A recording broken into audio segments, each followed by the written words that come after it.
Hi everyone, chapter 18, lesson 3, and as we've been talking about all these different groups that have been searching for rights and an improved status in society for the entire chapter, remember we started our work off by taking a look at the youth movement, right? And the baby boomers, those upper and middle class white Americans that were looking for more political rights.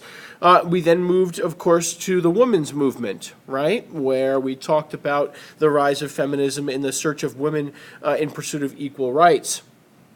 Now we're going to take a look at Latinos who faced a lot of the same problems that African Americans faced in America during the late 1900s. And most people don't realize that Latinos in America also had a lot of the same issues that were affecting their ethnic minority group as well as the African American group. So let's just kind of at least take a step back and understand where this group of Latinos comes from. And one of the places that they come from, obviously, is Mexico. But what we need to understand is that immigration rose from Mexico for a variety of reasons, and we want to understand what those reasons were. One of them was, for example, during the 1910s when the craziness involved in the Mexican Revolution drove lots of Mexicans north over the border. And really, we have to understand that for a long time, a huge portion of Mexican Americans lived in the West and Southwest, where they worked in mainly agricultural paying jobs.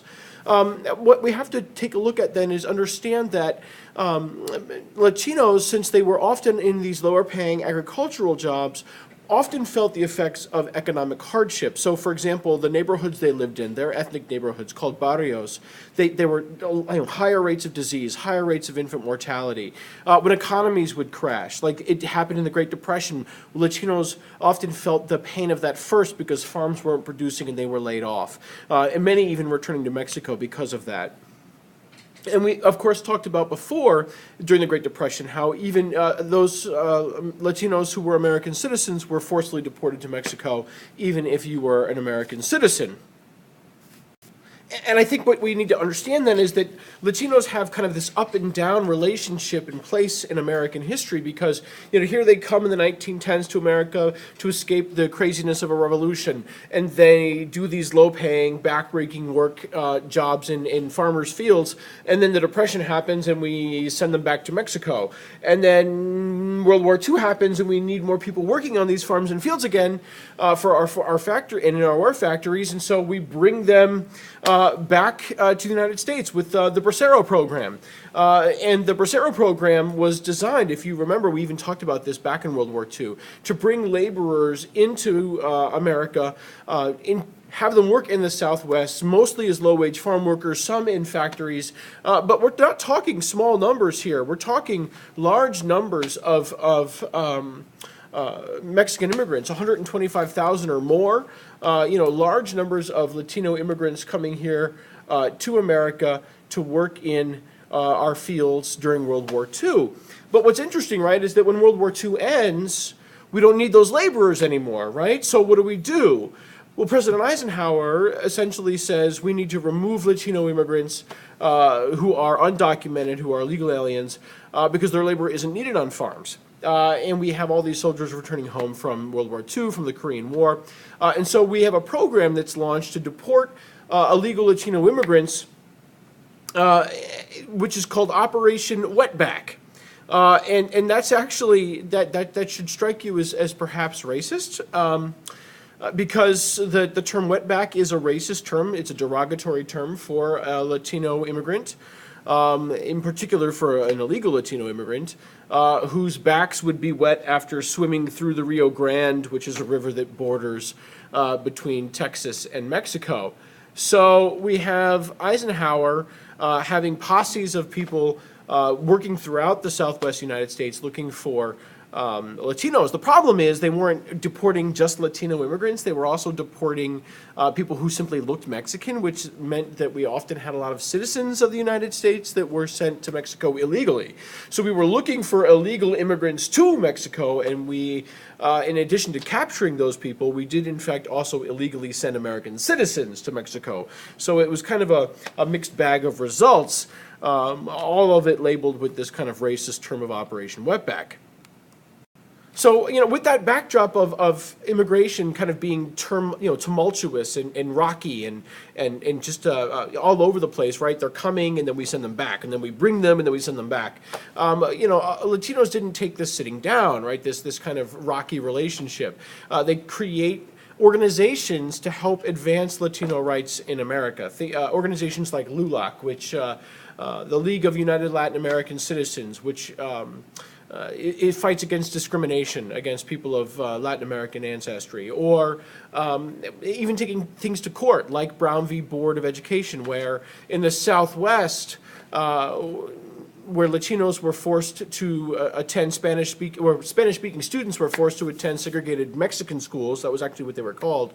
A court case called Mendez v. Westminster says that segregation of Spanish-speaking students in public schools was unconstitutional. Notice that was Spanish-speaking, though, right? That wasn't based on race. Did you notice that? The Supreme Court made it based upon language, not race, so that we could still segregate people of different races. In 1947, but not based on the language that you spoke. We see in 1948, Mexican-American World War II veterans, they come together, they create the American GI Forum, which is a group of people that was designed to come together and fight to protect the rights of Mexican-American military veterans and Mexican-Americans as well. One of the things they worked on, for example, that was also similar to what African Americans worked on was the poll tax. Here you can see them calling for an end to the poll tax on this document they sent to the president.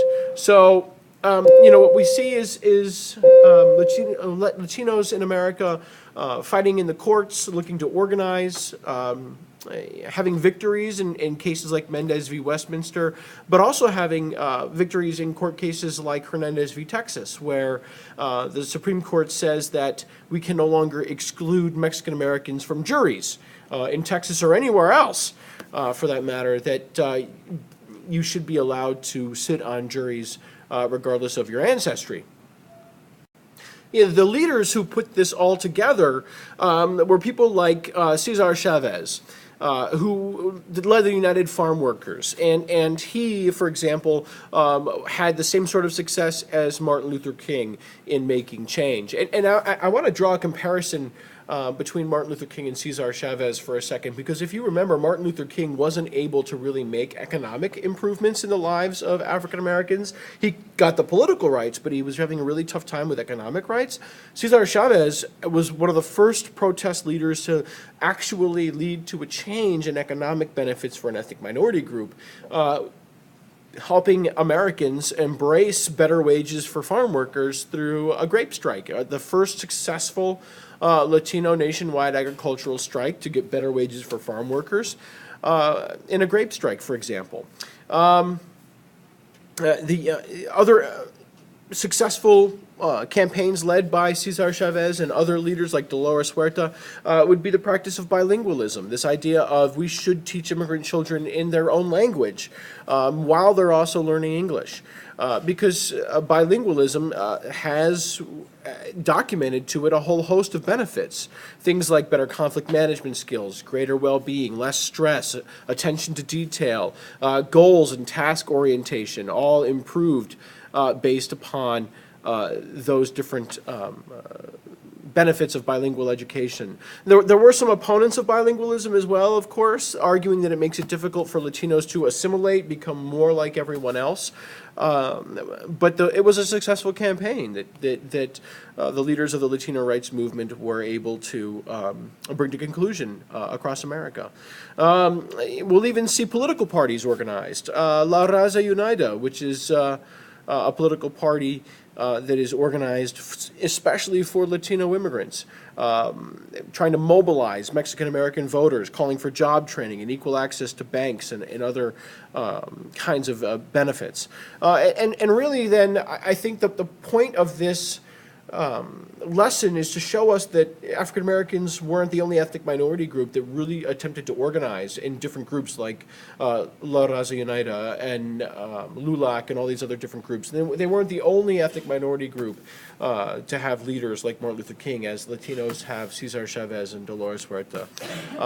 And they aren't the only group that brought court cases, as we saw with Hernandez and Mendez.